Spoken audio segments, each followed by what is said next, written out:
What's up, everybody? I hope you're doing well. I can't believe that it's been almost a year since I filmed a reaction video, and it's time. Let's kick off the new year, right, with a reaction video. I put a poll on Instagram asking you if you wanted me to react to the Monk reboot movie that came out not long ago, or the song A Diagnosis from Crazy Ex-Girlfriend, and A Diagnosis won out. I've reacted to Crazy Ex-Girlfriend a couple of times now on this channel, and I've come to really enjoy the show, so I'm excited to react to another song from the show. If you're not familiar with Crazy Ex-Girlfriend, the concept of the show is that this really high-powered lawyer leaves her job and moves to a completely new place on a whim to essentially pursue an ex that otherwise, as far as we know, has no interest in her at this point. And the show really takes us along her mental health journey as well, and I think they do a really good job of destigmatizing the experience of having mental health concerns, seeing a therapist, taking medications, things like that. And another fun aspect of the show is that it's a musical comedy. So a lot of times in these very serious moments, they find opportunities to create a sort of lighthearted song version of what someone's going through. So in this video, we're gonna take a look at the song A Diagnosis, which I have never watched or listened to before. So you're gonna get my raw reaction here. I did do a little Googling for the context of where this song is happening in the show, and after the show's played for a few seasons, she's finally receiving a diagnosis, a formal diagnosis, which is just a cluster of symptoms that receives a formal label so that we know what the sort of evidence-based way to treat that diagnosis is, whether it's through talk therapy, medications, or otherwise. So I think this song is happening in the context where she's just about to hear what the diagnosis is, but she hasn't yet received the formal diagnosis. I'm interested to see how the show approaches this because for a lot of people, there is so much stigma around mental illness that even just hearing that you're going to receive a diagnosis related to your mental health can be really alarming. So I'm curious to see what happens. Now, that's enough jibber jabber. Let's just get into the video. Paula, did you hear what he said? I have a new diagnosis, a new one. He just opened up a whole new future of possibilities for me, a new path for my life. Okay, I'm gonna pause right here because there's already so much happening from the get-go. I love this, and so much about this is pleasantly unexpected. She's so hopeful. Everything about this sounds hopeful so far. I mean, before the music even starts playing, she's relieved, like finally, almost like I have answers explaining a lot of what's going on for me. And then the music comes in, and I don't know what genre of music to call this. It almost feels like a song that you would hear on like a 80s or 90s sitcom where like, everything is going great, and it's this hopeful, chipper sound. All right, let's keep going. But now there's no need for regret, 'cause I'm about to get a diagnosis, a diagnosis. Don't tell me no, sister, you don't fit in. Doc, prescribe me my tribe, give me my throng. Tell me that this whole time I belonged with those other people who share my diagnosis. That's such a lovely take on receiving a diagnosis. Rebecca is explaining it as, once I know my diagnosis, then I know this group of folks who can really connect and relate with me, who share the same diagnosis as I do. I think that's a very empowering take on receiving a mental health diagnosis, that, you know, not only do you kind of have answers on here's some things we can maybe do to support you, but also there's a whole group of people who share this diagnosis with you. You're not alone, and you can maybe find some really great support there. What could be? What could be right? Schizophrenic or bipolar light? I've never heard voices, but maybe it's time to start. You're super cool, Rebecca. Thanks. Okay, I laughed at this part, and I do have some mixed feelings. Obviously, they created a humorous take on, you know, what's it going to be? Is it going to be this diagnosis, that diagnosis? She kind of reflects like, okay, I haven't heard voices before, but maybe it's time. And then in the song, you know, some voices respond to her. You're super cool, Rebecca. Thanks. it's clearly intended to be humorous. And I feel like there's just a very fine line to walk when you're making light of something that is usually such a heavy experience of having a mental health diagnosis. It does leave me wondering how it would feel for each individual. Like if you're watching this show and you have one of the diagnoses listed that they're making light of, does that help you feel more empowered? Or for some folks, does it kind of make it feel like they're almost making fun of you or not, really identifying the gravity of the diagnosis that you have and how impactful it is on your life? I could be completely wrong, of course, but I definitely could see folks reacting kind of at one extreme or the other, potentially to that part where they're kind of making light of the different diagnoses. Oh, the doctors that I've met who didn't get me. They said anxiety, insomnia were my affliction. The naturopath said it was sex addiction. But all those things I knew I wasn't. Yes, I like penises, but who doesn't?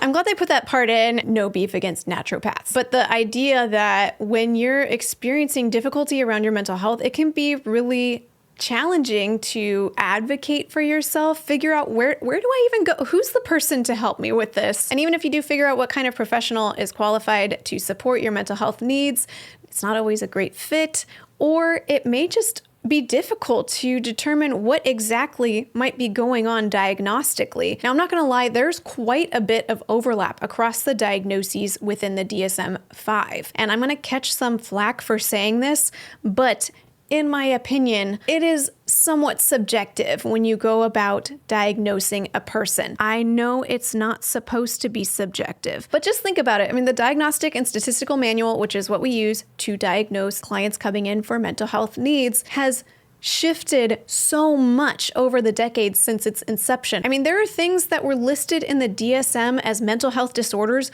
only a few decades ago that are now embraced as positive, healthy aspects of who a person is. So clearly, there is bias and subjectivity at play when the DSM is being developed. I hope I don't get canceled by my fellow mental health professionals for saying that. I know that so much time, money, and research goes into doing everything that folks can to get the DSM on point, but we know enough to know that it can't be perfect. And even if somehow it was 100% perfect and objective, there's a ton of overlap within it across like symptoms that might get listed under a specific diagnosis. I mean, just as an example, if you're experiencing the symptom of disrupted sleep, that could be an indicator of a mood disorder, an anxiety disorder.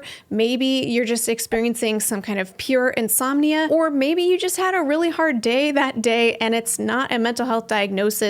You just had some disrupted sleep because, I don't know, you were feeding a crying baby at night or something like that. So when somebody is being assessed by a mental health professional to figure out what might be going on and what treatment they need, as the professional, we're looking for what cluster of symptoms are showing up for this person and which diagnosis, if applicable, best fits all of those symptoms together.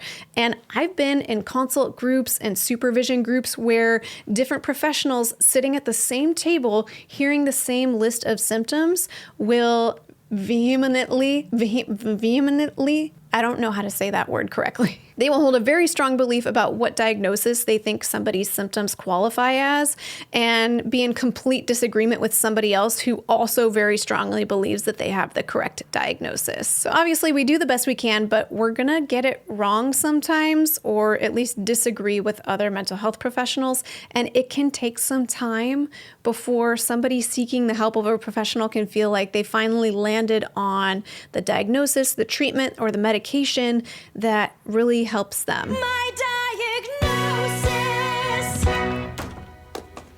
Welcome to your therapy, Rebecca.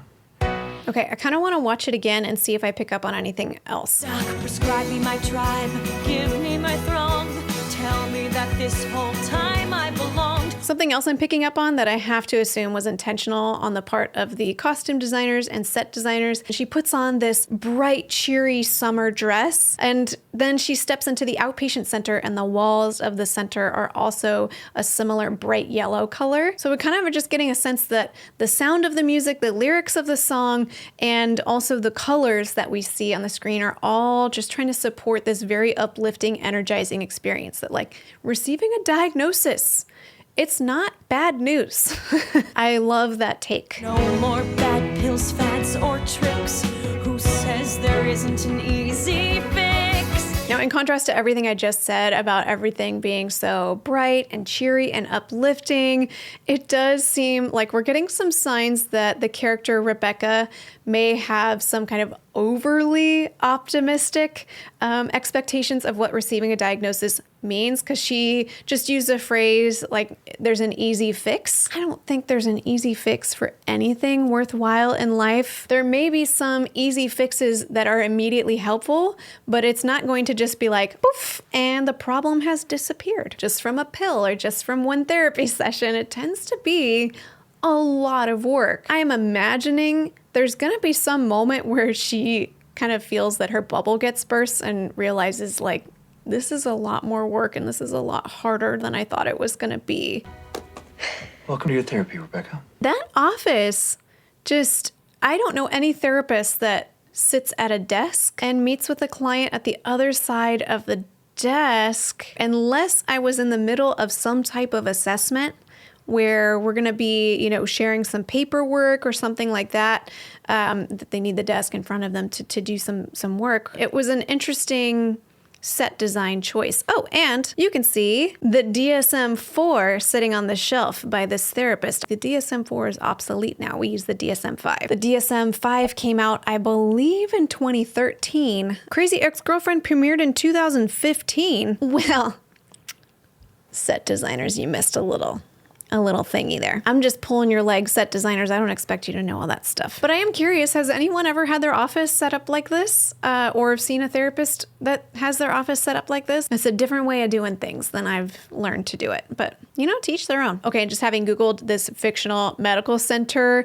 it's sharing here that she finds out she has a diagnosis of borderline personality disorder. And I'm really glad that they're featuring this diagnosis in the show, because typically borderline personality disorder tends to be one of the more stigmatized diagnoses that someone might receive, which is unfortunate, and it ends up being depicted inaccurately and in further stigmatizing ways. And at least for me as the viewer, I feel really connected and like I'm rooting for Rebecca rather than seeing her as sort of otherized. So I'd be really interested in seeing how the series ends up portraying this diagnosis, especially now once she receives that diagnosis. Hopefully they aren't stigmatizing her as a result of the diagnosis. I feel hopeful that they aren't doing that in general. Hello, this interruption is brought to you by Editing Marie. As I was putting this video together, I realized just how absolutely genius they structured this song and represented her diagnosis. And I didn't even notice it while I was recording the reaction video. Now listen, there's a lot of variables that you have to keep track of when you film a video, but who knows, I might have still missed it. But one of the defining characteristics of borderline personality disorder is a tendency to do something called splitting, which means in one moment you think something's super great, it's amazing, it's perfect, and then seemingly out of nowhere, you can suddenly just flip your perspective and feel like something is terrible and the worst thing ever. And I think this song depicted that splitting experience so well in how they did this song. The bright colors, the diagnosis is amazing, it's gonna fix everything. But I skipped ahead in the episode, and indeed, moments later, she is deeply upset about this diagnosis, and she goes back to her regular therapist to complain about it. Dr. Copian, we need to talk to you. Excuse me, you can't just burst into my office. It's okay. It's fine. She needs this more than I do. Rebecca, this is highly inappropriate. It's an emergency. I think I've been misdiagnosed. Yeah, they told her she had some stupid personality thing. Okay, and I know that Dr. Shin consulted with you, but I think he tricked you into giving me that diagnosis by mansplaining you into it. Rebecca, did you talk to Dr. Shin? Did you go to your group therapy? No, I did not, because I don't want to hear any more about it. I know it's wrong. I know in my heart it's wrong, so just give me a new thing, okay? Give me the thing I know you want to give me, right? Because it's a better thing. So to the creators of this show, which I think one of the creators is actually Rachel Bloom, the actress. Chef's kiss. Amazing. Great job capturing what splitting can look like, because it's hard to understand it unless you kind of see it in action. And I really enjoyed watching and listening to this song, and I didn't mention this yet, I don't think, but major kudos to Rachel Bloom, the actress who plays Rebecca Bunch. She is a fabulous singer and just a joy to watch and listen to. I think she just plays this role so well. Well, I hope you enjoyed watching this video as much as I enjoyed making it. And before we close, I'd like to thank TherapyNotes.com for sponsoring this video. Therapy Notes helps with all of your practice management needs, from scheduling to notes to billing, and they have a HIPAA-secure telehealth platform for you to meet with your clients. If you'd like to check out Therapy Notes, you can get 2 months to try it for free with no commitment just by clicking the link in the description of this video. Well, thank you for watching this video. Feel free to leave a comment with anything else you might like me to react to, whether it's from Crazy Ex-Girlfriend or somewhere else. That's how I knew to ask whether you'd like me to react to a diagnosis, because otherwise I wouldn't know about it. So thank you for leaving your comments, and until next time, from one therapist to another, I wish you well.